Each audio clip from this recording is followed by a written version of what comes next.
So I see on your resume here that you're fluent in English, Spanish, and French. We don't have a lot of Spanish or French speaking customers, but if we do, I'm hoping that we can count on you for those translation services. Yeah, I'm happy to offer translation services. Does that come with an additional payment? Is it separately invoiced whenever you have to use my services, or how does that work? No, your pay doesn't include bilingual services. The salary that we're currently offering, it's just in general, but we do ask that you participate actively in the improvement of our company, and sometimes we have to communicate with, people who don't speak our language, and you would be a great asset if you could just do that for us, sort of like a favor.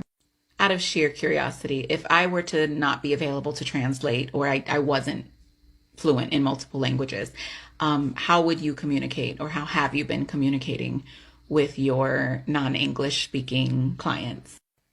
We would contact the translator line that we've been using. So, so your company's willing to pay a translator line to translate, but you're going to have someone in-house that can provide these services on demand whenever needed, and you're not willing to pay extra for that.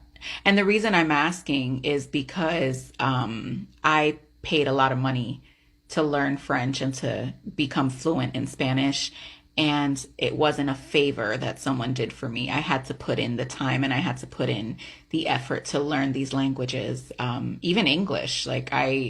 I'm fluent in English, and that's something that not a lot of people can say these days. So it's just funny to me that you use the word favor, but you're willing to pay a translator line. So as far as my bilingual efforts, again, you can either add pay to my salary to use those, or I can invoice you separately whenever they're needed, or we can just remove them as an option altogether and I can just completely speak English all the time.